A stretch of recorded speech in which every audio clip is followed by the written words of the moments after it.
आज हमारी टॉपिक है यूरिक एसिड और गाउट। मैं डॉक्टर यूनुस, ऑर्थोपेडिक सर्जन, आज आपको बताने वाला हूं इस टॉपिक के बारे में जिसके बारे में बहुत ज्यादा गलतफहमी और भ्रम है हमारी आम समाज में। आज हम डिस्कस करेंगे यूरिक एसिड क्या है, गाउट क्या है, उस बीमारी का क्या लक्षण है, वो क्यों आता है, उस इलाज में क्या करना पड़ता है, उसकी इलाज में कौन सी खाने का परहेज करना पड़ता है। इन सारी चीजों के बारे में बात करेंगे। इसके बारे में क्या मिथ्स है, क्या फैक्ट्स है, क्या सच है, क्या झूठ है, ये सब कुछ हम डिस्कस करेंगे। पहले हम जानेंगे यूरिक एसिड क्या होता है। यूरिक एसिड हमारी बॉडी का एक मेटाबॉलिक वेस्ट प्रोडक्ट है। हमारे शरीर में तीन तरह का मेटाबॉलिक वेस्ट प्रोडक्ट्स बनते हैं, यूरिया, क्रिएटिनिन और यूरिक एसिड। यूरिया कैसा बनता है? प्रोटीन का कैटाबॉलिज्म से बनता है। जब प्रोटीन ब्रेकडाउन होता है वो बनता है अमोनिया, अमोनिया आगे जाकर के यूरिया बन जाता है जिसको हमारा किडनी आराम से निकाल देता है। जब मसल ब्रेकडाउन होता है, मसल का कैटाबॉलिज्म होती है, उसकी प्रोडक्ट होती है क्रिएटिनिन। क्रिएटिनिन को भी हमारा किडनी आराम से निकाल देता है। तीसरा है यूरिक एसिड। यूरिक एसिड कहां से बनता है? क्या वो प्रोटीन का मेटाबॉलिज्म से बनता है? बिल्कुल नहीं। आमतौर पर इसके बारे में बहुत गलतफहमियां हैं कि यूरिक एसिड प्रोटीन ज्यादा खाने से होता है, लेकिन यूरिक एसिड बनता है प्यूरिन्स का कैटाबॉलिज्म से। प्यूरिन्स हमारी बॉडी का एक इंपॉर्टेंट हिस्सा है जो हमारे डीएनए में रहता है। प्यूरिन्स में एडेनिन है,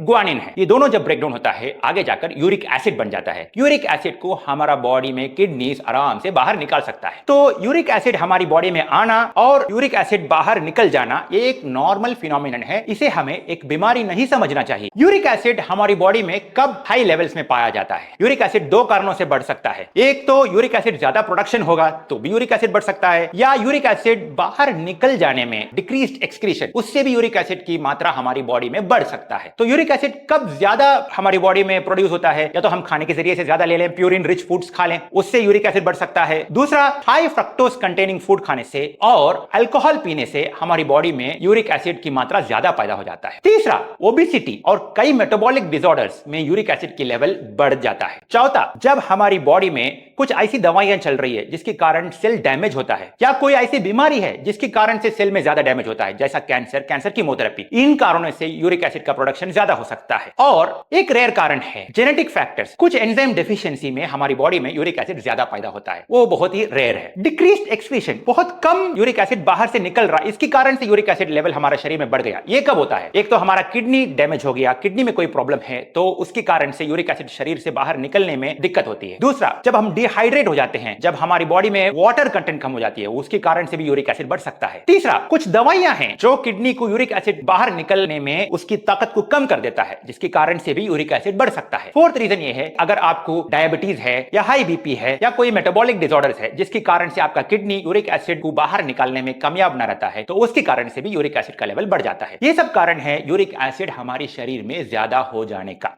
तो यूरिक एसिड बढ़ जाने का इतने सारे कारण हो सकता है, लेकिन हमारे लोग ज्यादातर खाने पीने में ही ध्यान देते हैं, जबकि खाने पीने का वजह से यूरिक एसिड बढ़ना या घटना एक बहुत ही छोटा हिस्सा है जिसके बारे में हम आगे जाकर डिस्कस करेंगे। पहले हम समझेंगे यूरिक एसिड हमारी बॉडी में ज्यादा होने से क्या क्या हेल्थ इफेक्ट्स आ सकता है। आम लोगों में यह गलतफहमी है कि मेरे बॉडी में यूरिक एसिड बढ़ गया तो पूरा बॉडी में पेन होगा, जो सबसे बड़े गलतफहमी है। कुछ लोग सोचते हैं कि यूरिक एसिड बढ़ने से मेरा गर्दन दर्द होगा, सिर दर्द होगा, कमर दर्द होगा, पीठ दर्द होगा, हिप्स में पेन होगा, हाथ में पेन होगा। ये सब गलत है, बिल्कुल बड़ा मिथ है। यूरिक एसिड बढ़ने से कुछ खास जॉइंट्स पर ही उसका असर रहता है, जैसा हमारे पंजे में खास तौर पर अंगूठे का जो बेस में जो जॉइंट है, मेटाटार्सोफेलिंजियल जॉइंट, फर्स्ट मेटाटार्सोफेलिंजियल जॉइंट, उसमें उसके असर रहता है। कभी कभी पंजे के बीच में मिड फुट में कुछ जॉइंट्स में इफेक्ट हो सकता है। Extremely rarely ankle joint effect हो सकता है। क्या वो बॉडी का और हिस्से में हो सकता है? रियली रियली रेयर है ये। तो अगर आपको घुटने में दर्द हो रहा, कुल्ले में दर्द हो रहा, हाथ में दर्द हो रहा, तो आपको ये देखना है कि कोई और प्रॉब्लम तो नहीं है यूरिक एसिड छोड़कर। तो इसीलिए आप अपना सेल्फ ट्रीटमेंट मत करिए, खुद से जाकर के खून टेस्ट करके देखते हैं यूरिक एसिड बढ़ा है कि नहीं, ये सब मत करिए। डॉक्टर से संपर्क करिए, वो आपको क्लिनिकली असेस करेगा, उसके मुताबिक आगे जो भी जांच करना है वो करेगा। यहां पर हम यूरिक एसिड के पीछे पड़ना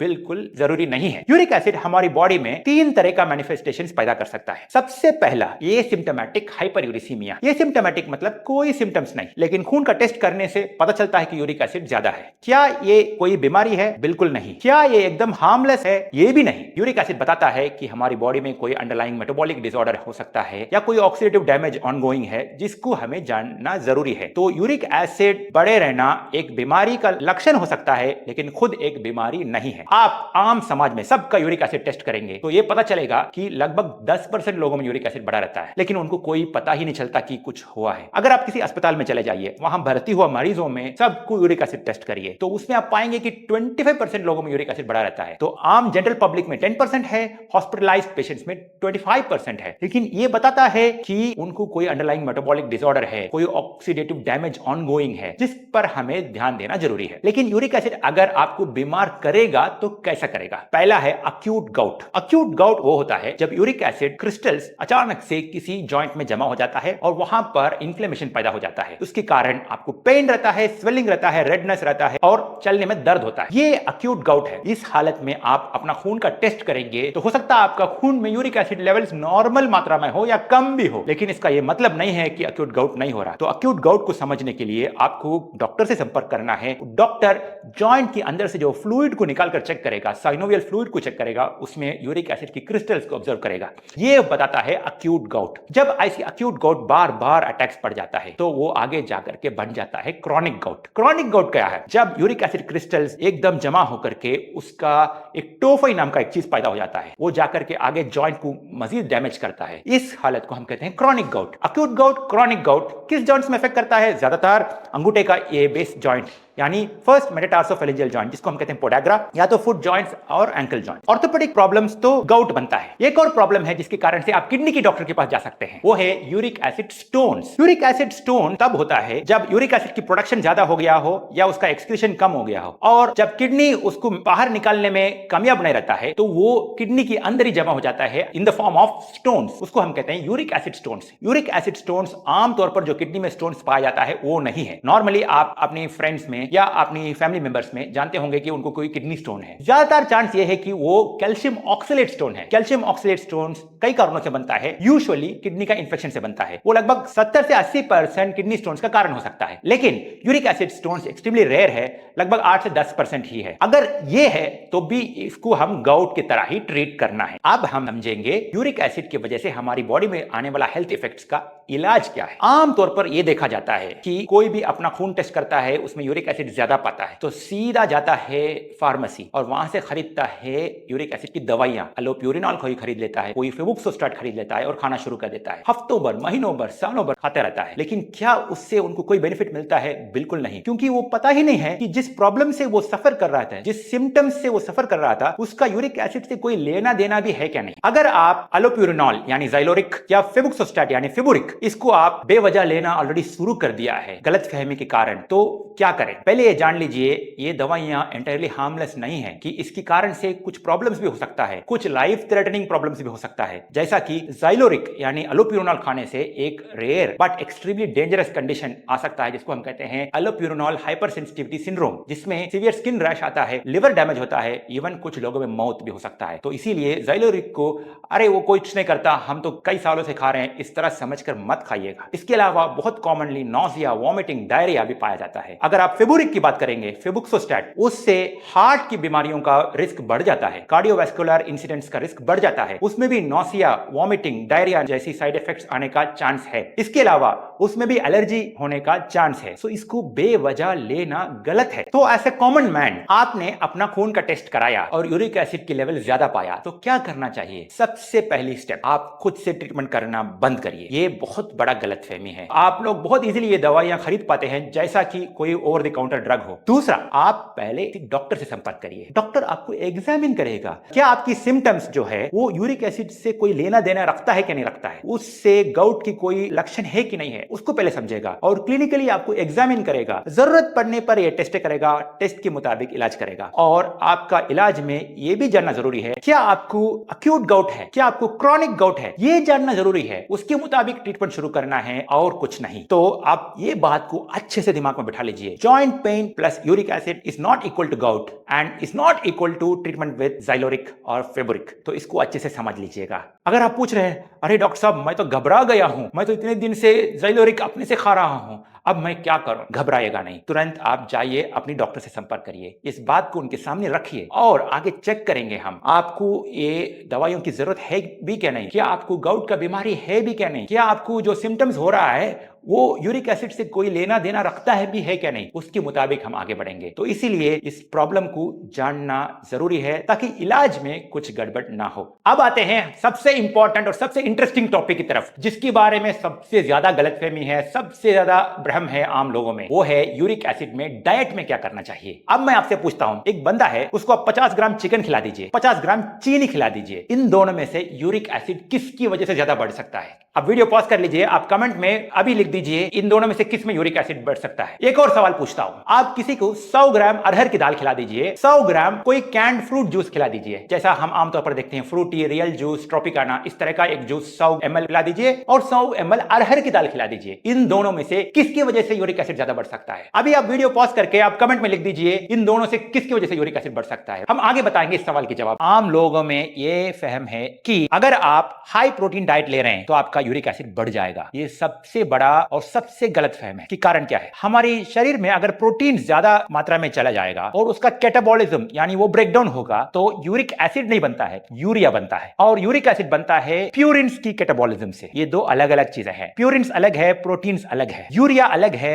यूरिक एसिड अलग है। सुनने में एक जैसा नजर आता होगा, लेकिन इसका मतलब नहीं है कि ये दोनों एक ही चीज है। अगर मैं कहूं ओबामा और ओसामा एक ही बंदे का दो नाम है तो क्या आप मान लेंगे? ओबामा तो यूएस का पास्ट प्रेसिडेंट है, ओसामा तो एक टेररिस्ट है। सुनने में नाम एक जैसा है तो इसका मतलब ये नहीं है कि दोनों एक ही चीज है। तो इसको समझना जरूरी है। तो हमारे शरीर में प्रोटीन ज्यादा मात्रा में चला गया और हमारी बॉडी उसको ब्रेक डाउन करेगा तो उससे यूरिक एसिड नहीं पैदा होता है, यूरिया पैदा होता है। फिर ये गलत फहम कैसा हो गया? इसकी कारण यह है कि कुछ ऐसी हाई प्रोटीन डाइट्स हैं जिसमें प्यूरिन्स भी ज्यादा होता है, जैसा कि रेड मीट, जैसा कि organ meet like liver, kidney, जैसा कि कुछ खास फिशेस। तो इसको हमें समझना है, इन दोनों के बीच की फर्क को समझना जरूरी है। आम लोगों में यह पाया जाता है कि अच्छा आपका यूरिक एसिड बढ़ गया, तुरंत सारे दाल बंद कर दीजिए। खास तौर पर लोगों को अरहर की दाल के साथ बहुत दुश्मनी है, वो तुरंत कहते हैं अरहर की दाल तो बिल्कुल मत खाना। मैं उनको बता देता हूं, आप लोग दो कारणों से गलत हैं। पहला, अरहर की दाल में बहुत पुअर सोर्स ऑफ प्रोटीन है, उसमें प्रोटीन का अमीनो एसिड कंटेंट है लेकिन सारा एसेंशियल अमीनो एसिड उसमें है नहीं। दूसरा,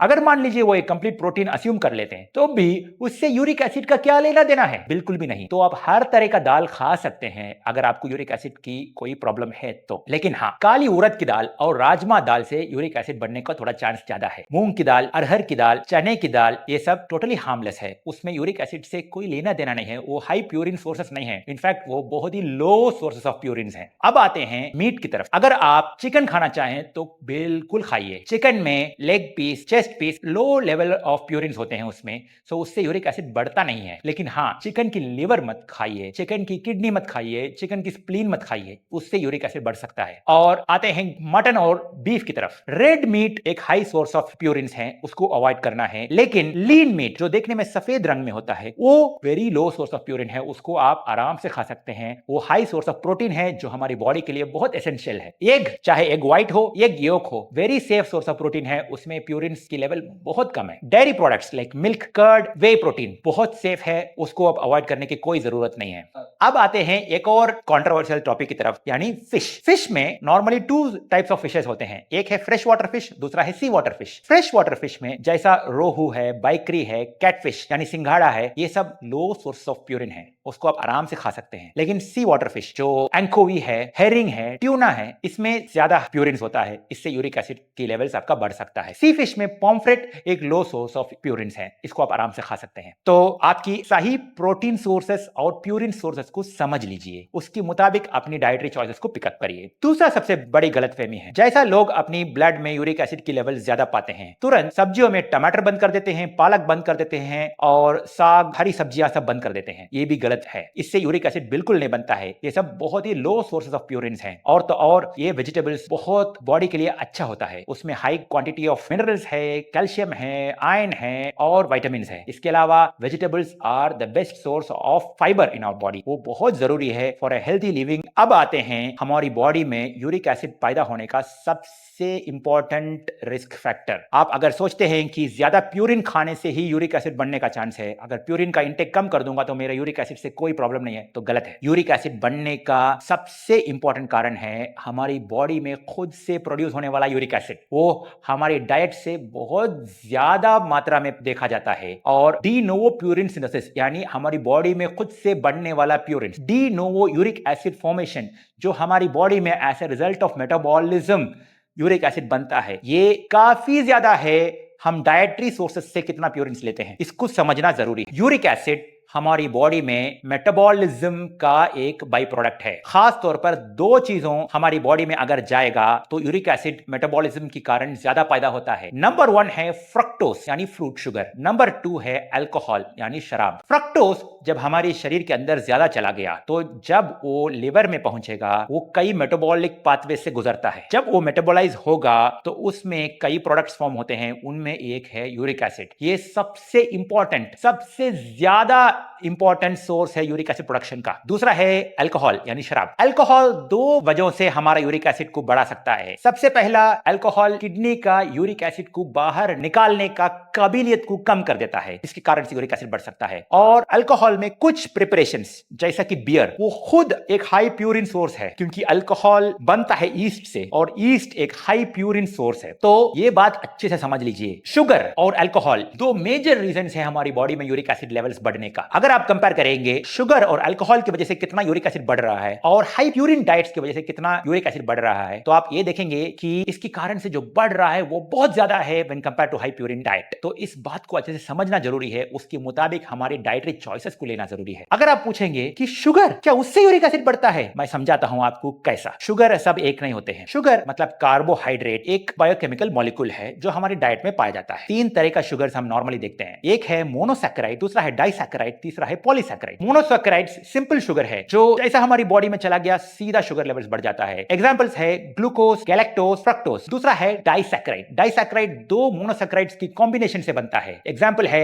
लैक्टोज यानी मिल्क शुगर। वो कैसा बनता है, एक ग्लूकोज मॉलिक्यूल और एक गैलेक्टोज मॉलिक्यूल जोड़ेगा तो लैक्टोज बन जाता है जो मिल्क में पाया जाता है। दूसरा है सुक्रोज जो नॉर्मल टेबल शुगर है जो हम चाय में मिलाते हैं, मिठाई में मिलाते हैं। वो चीनी। चीनी कैसा बनता है, एक ग्लूकोज मॉलिक्यूल और एक फ्रक्टोज मॉलिक्यूल दोनों मिलने से बनता है और फ्रक्टोज है यहां सबसे बड़ा कल्प्रिट। अगर आप माल्टोस ले लेंगे तो वो एक ग्लूकोज मॉलिक्यूल और एक और ग्लूकोज मॉलिक्यूल दो जोड़ने से बनता है माल्टोस। तो ये सब अलग अलग तरह का शुगर्स हैं। और तीसरा जो मैंने बताया पॉलीसैकेराइड, वो क्या है, वो कॉम्प्लेक्स शुगर्स हैं यानी कई शुगर मॉलिक्यूल जोड़ने से जो बनने वाला बड़े शुगर मॉलिक्यूल्स हैं, जैसा कि स्टार्च है, ग्लाइकोजन है। तो इसमें हमें ध्यान देना है सुक्रोज की तरफ। और सुक्रोज में भी दो पार्ट्स होते हैं, ग्लूकोज है, फ्रक्टोज है। उसमें जो फ्रक्टोज वाला हिस्सा सबसे इंपॉर्टेंट है। जान लीजिए ज्यादा ग्लूकोज खाना बहुत ही डेंजरस है, लेकिन उससे कई गुना डेंजरस है ज्यादा फ्रक्टोज खाना यानी फ्रूट शुगर। इसको समझना जरूरी है। ग्लूकोज खुद हमारी बॉडी में ऑक्सीडेटिव डैमेज कर सकता है जिसके कारण से हमारी सेल एजिंग होता है, हमारी बॉडी में सेल रिपेयर मैकेनिज्म खराब होता है जिसके कारण से कई बीमारियां शुरू हो सकते हैं। लेकिन ग्लूकोज से 7 गुना ज्यादा ऑक्सीडेटिव डैमेज कॉज कर सकता है फ्रक्टोज। तो इसको समझना जरूरी है। तो फ्रक्टोज यानी फ्रूट शुगर बहुत ही डेंजरस है हमारी सेल हेल्थ के लिए। और फ्रक्टोज हमारी बॉडी में biggest driver of insulin resistance है। इंसुलिन रेजिस्टेंस हमारी बॉडी में कई तरह का बीमारियां कॉज कर सकता है, जैसा कि डायबिटीज है, ओबेसिटी है, हाइपर ट्राइग्लिसराइडीमिया है। ये सब बहुत ही डेंजरस है आगे जाकर के हमारी हार्ट हेल्थ के लिए, हमारी किडनी हेल्थ के लिए, हमारी ब्रेन हेल्थ के लिए। तो इससे बचना बहुत जरूरी है। अब आप ज्यादा फ्रक्टोज खा लिए हैं या ज्यादा सुक्रोज खा लिए हैं जिसमें फ्रक्टोज होता है, या ज्यादा हाई फ्रक्टोज कॉर्न सिरप इस्तेमाल कर रहे हैं आपकी डाइट में, तो क्या होगा, जैसा फ्रक्टोज आपकी बॉडी में चला जाएगा सीधा इंटेस्टाइन से बहुत फास्ट रेट में ऑब्जॉर्ब होता है और वहां से सीधा कहां जाता है, इंटेस्टाइन के सर्कुलेशन से पहुंचता है लिवर। लिवर में पहुंचते ही लिवर उसको मेटाबॉलाइज करना शुरू करता है, उसको इस्तेमाल करना शुरू करता है, किसी तरह से इस बॉडी को फायदे का काम में लगा दें, लेकिन उसमें एक हद तक ही सफल हो पाता है। अगर करेगा भी तो उस दौरान जो मेटाबॉलिक प्रोसेस होते हैं उससे कई बाई प्रोडक्ट्स फॉर्म होते हैं। उनमें एक इंपॉर्टेंट बाई प्रोडक्ट है यूरिक एसिड, और वो यूरिक एसिड कई गुना ज्यादा है हम जो प्यूरिन डाइट से अचीव कर पाते हैं। तो वो यूरिक एसिड जाकर के आगे गाउट पैदा कर सकता है। और हाई यूरिक एसिड हमारी बॉडी में नाइट्रिक ऑक्साइड सिंथेसिस को भी कम करता है, इसके कारण हमारा बीपी लेवल बढ़ जाता है, आपको हाइपरटेंशन का बीमारी भी हो सकती है। तो इसको भी जानना जरूरी है। और एक और बात, अगर हमारी बॉडी में यूरिक एसिड ज्यादा है तो हमारी बॉडी में जो ऑक्सीडेटिव मेटाबॉलिज्म ऑफ ग्लूकोज है यानी क्रेब्स साइकिल, उस पर इनहिबिशन हो जाता है। तो जो फ्रक्टोज हमारी बॉडी में जाता है उसको हमारी लिवर से कह देता है कि इसको इस्तेमाल मत करो, इसको आगे जाकर के फैट में बदल दो। फैट यानी लिवर फैट बन जाता है, जो आमतौर पर आप लोग देखते हैं, सभी लोग कहते हैं मेरे को फैटी लिवर है, वो इसी के कारण से होता है। फैटी लिवर फैट खाने से कम high carbohydrate high sugar diet खाने से होता है, तो इसको भी समझना है। और फैट एक लेवल से ज्यादा चला गया, बार बार इस तरह का फैट डिपॉजिट होता जा रहा है, तो लिवर में जो जमा हुआ फैट छोड़ करके विजरल फैट भी जमा होगा, इंटेस्टाइन्स के आसपास जो ओमेंटम है, मिसेंट्री है, वहां पर फैट जमा होगा और तोंद निकल जाएगा, यानी अब्डोमिनल फैट पैड वो बढ़ जाता है। तो ये सब फैट जो है एक सिंपल चीज नहीं है कि हाँ फैट है तो मोटा दिखेगा, इससे कोई प्रॉब्लम नहीं होगा। याद रख लीजिए, हमारी फैट यानी एडिपोज टिश्यू खुद एक एंडोक्रिन ऑर्गन है, वो कई हार्मोन्स पैदा करते हैं, इससे हमारी बॉडी में इंसुलिन रेजिस्टेंस पैदा होता है। और जैसा मैंने बताया, इंसुलिन रेजिस्टेंस एक वाहिद जड़ है जहां से कई मेटाबॉलिक डिसऑर्डर शुरू करते हैं। Number 1 diabetes, number 2 hypertriglyceridemia, number 3 obesity, और एक प्रॉब्लम है जिसको हम कहते हैं सिंड्रोम एक्स यानी मेटाबॉलिक सिंड्रोम, जिसमें बहुत सारा हानिकारक आफ्टर इफेक्ट्स हो सकता है। एक और बात याद रखिए कि हमारी बॉडी में जब फैट की कंटेंट बढ़ जाता है, लिवर फैट हो या एडिपोज टिश्यू का फैट हो, जब फैट एक लेवल से ज्यादा चला जाता है तो इंसुलिन रेजिस्टेंस के साथ साथ हमारी बॉडी में एक चीज होता है जिसको हम कहते हैं लेप्टिन रेजिस्टेंस। लेप्टिन वो हार्मोन है जो हमें ससाइटी देता है, यानी खाना खाने के बाद हमारा पेट भरने का फीलिंग जो आता है, यानी हमें खाने का तसल्ली जो मिलता है, वो भी एक हार्मोन के कारण से होता है, यानी भूख मिट जाने का फीलिंग जो देता है वो आता है लेप्टिन के कारण से। लेकिन लेप्टिन का रेजिस्टेंस पैदा कर देता है, हाई बॉडी फैट के कारण हमारी बॉडी में लेप्टिन का रेजिस्टेंस पैदा हो जाता है इंसुलिन रेजिस्टेंस के साथ साथ। तो उससे क्या होता है, और ज्यादा क्रेविंग्स होता है, और ज्यादा भूख लगता है, और ज्यादा कुछ खाने को मन करता है, खासतौर पर शुगरी फूड को खाने को मन करता है। जब और ज्यादा शुगर खाएंगे तो क्या होगा, और ज्यादा यही चीजें होगा, और ज्यादा फैट होगा। तो ये एक चक्रव्यूह है, एक विशियस साइकिल है। इसमें हम जब फंस गए तो उससे बाहर निकलना बहुत मुश्किल हो जाता है और उसके कारण बहुत सारा प्रॉब्लम हो सकता है। साथ में यूरिक एसिड भी बढ़ता है, गाउट भी आता है, इसको भी समझना जरूरी है। तो इसीलिए आप पाते हैं कि जब भी आप कोई भी यूरिक एसिड ज्यादा हुआ मरीज को देखें या कोई गाउट वाला मरीज को देखें तो वो हमेशा ओबीस भी रहता है, हमेशा उसको कोलेस्ट्रॉल ज्यादा रहता है, ट्राइग्लिसराइड ज्यादा रहता है, हमेशा उसका डायबिटीज भी ज्यादा रहता है, और वो डायबिटीज इंसुलिन रेजिस्टेंट रहता है। ये बात याद रखिए कि डायबिटीज इंसुलिन की कमी से नहीं होता है, वो तो बहुत रेयर टाइप है, लेकिन इंसुलिन ज्यादा रहता है लेकिन उसका कोई वैल्यू नहीं रहता हमारी बॉडी के अंदर, वो अपने रिसेप्टर में जाकर के जो काम करना चाहिए वो काम नहीं करता। तो इंसुलिन रेजिस्टेंस, लेप्टिन रेजिस्टेंस, ये सब बताता है कि हमारी बॉडी में क्रॉनिक इन्फ्लेमेशन का एक इंडिकेटर है, और उससे हमें पता चलता है कि सेल एजिंग भी बहुत तेजी से हो रहा है, हम देखने में बूढ़े नजर आएंगे जबकि उम्र में बहुत जवान रहेंगे। इसीलिए नो वंडर कि जब भी आप किसी गाउट की मरीज को देखें या किसी भी मरीज को यूरिक एसिड लेवल ज्यादा पाते हैं तो वो हमेशा ओबीस रहता है, हमेशा उसको डायबिटीज या प्री डायबिटीज रहता है, उसका ट्राइग्लिसराइड ज्यादा रहता है, उसको सिंड्रोम एक्स यानी मेटाबॉलिक सिंड्रोम रहता है। तो इन सारों का ट्रीटमेंट एक साथ हमें करना पड़ता है। इसी के कारण एक जमाने में गाउट को हम कहा करते थे एक royal disease, a disease of aristocrats and Kings. क्यों? क्योंकि उस जमाने में चीनी एक बहुत कीमती चीज हुआ करता था, तो जो राजा रजवाड़े लोग थे उन्हीं को ये मीठी चीजें खाने को मिलता था, उन्हीं को सबसे ज्यादा शराब पीने को मिलता था। वही लोग खाना खाने के बाद सबसे टेस्टी, सबसे स्वीट डेलिकेसीज और डेजर्ट्स खाया करते थे। आम पब्लिक में ये मिलता ही नहीं था, तो उनको ये समस्या कभी नहीं थी। लेकिन आज के जमाने में चीनी बहुत ही चीप हो गया। आप किसी भी एक शॉपिंग मॉल में चले जाइए, वहां पर ग्रोसरी शेल्फ को देखिए, जो चीजें दिखता है उसमें 4 में से 3 एडेड शुगर के साथ होता है, वो आपको ये सारा प्रॉब्लम पैदा कर सकता है। इसीलिए आजकल गाउट एक अरिस्टोक्रेट का बीमारी नहीं है, एक आम आदमी का बीमारी है। इसको समझना जरूरी है। एक बात याद रखिए, एक आम आदमी को 24 घंटे के अंदर सिर्फ 25 ग्राम चीनी खाने का इजाजत है, लेकिन आम इंडियन पता कितना खाता है? 50 ग्राम से भी ज्यादा, कुछ लोग 75 ग्राम तक खाते हैं। हमारा देश वर्ल्ड का डायबिटिक कैपिटल बन रहा है। हम लोग आगे एक बड़ा एपिडेमिक को देख रहे हैं जिसमें डायबिटीज है, प्री डायबिटीज है, हाइपर ट्राइग्लिसराइडेमिया है, मेटाबॉलिक सिंड्रोम है, ओबेसिटी है, और उसके साथ आने वाला बहुत सारा हानिकारक साइड इफेक्ट्स है। तो इससे अगर बचना है तो आपको सबसे इंपॉर्टेंट ध्यान देना है, cut down your sugar intake and stop alcohol intake. ये दो सबसे इंपॉर्टेंट है अगर आप यूरिक एसिड को कंट्रोल करना चाहते हैं तो मैं उम्मीद करता हूं कि ये बात से आपको पता चला होगा हाई प्यूरिन डाइट से कितना यूरिक एसिड बढ़ता है और हाई फ्रक्टोज डाइट से कितना प्यूरिन बनता है। तो अगर आपको गाउट डायग्नोस हो गया और गाउट का इलाज हो गया तो लोग सोचते हैं कि अब तो मेरा यूरिक एसिड सही हो गया, मैं यूरिक एसिड की दवाइयां बंद कर सकता हूं। ये भी एक बड़ा गलत फहम है। यूरिक एसिड की दवाइयां कंटिन्यू रखना पड़ता है जब तक the root cause of acid is not addressed, यानी आपका मेटाबॉलिक सिंड्रोम उसको कंट्रोल करने तक आपको दवाइयां बंद नहीं कर सकते हैं। इसके बारे में आप अपनी डॉक्टर से डिस्कस करिए। और एक और बात आमतौर पर कॉमन है कि अगर मेरे को यूरिक एसिड का बीमारी आ गया, मैं जिंदगी भर यही बीमारी के साथ झेलता रहूंगा, ऐसा भी नहीं है। जब आप रूट कॉज एड्रेस कर लेंगे, अपना हेल्थी लाइफस्टाइल शुरू कर देंगे, अपना शुगर इंटेक कम कर देंगे, अपना अल्कोहल को बंद कर देंगे, तो आप एक हेल्थी लाइफस्टाइल जी सकते हैं। गाउट को टाटा बाय बाय कह सकते हैं। तो मैं उम्मीद करता हूं कि यूरिक एसिड और गाउट के बारे में जितना गलतफहमी है उसके बारे में आपको आज जानकारी मिला होगा, और उसके बारे में सही फहम क्या है उसके बारे में जानकारी मिला होगा। मिथ्स क्या है, फैक्ट्स क्या है, ये आपको जानकारी मिला होगा। हेल्थी लाइफस्टाइल कैसा जीना है, हेल्थी डाइटरी चॉइसेस कैसा चुनना है, इसके बारे में आपको जानकारी मिला होगा। आप लोग अपना चॉइसेस सही रखिए। आपकी बॉडी आपके लिए सबसे बड़ा ट्रेजर है, उसको हमेशा प्रिजर्व रखिए। हेल्थी चॉइसेस करिए, स्वस्थ रहिए, मस्त रहिए और लाइफ अच्छा जीजिए। अब आते हैं जो सवाल मैंने जो शुरू में पूछा था उसका जवाब की तरफ। मैंने पूछा 50 ग्राम चिकन ज्यादा यूरिक एसिड बढ़ाता है या 50 ग्राम चीनी? आप बोलिए जवाब क्या है? 50 ग्राम चीनी। और अगर मैं आपसे पूछूंगा 100 ग्राम अरहर की दाल बढ़ाएगा या 100 ml फ्रूट जूस जिसमें चीनी मिला रहता है, एडेड शुगर रहता है, उससे आपका यूरिक एसिड बढ़ेगा? जवाब है 100 ml जूस।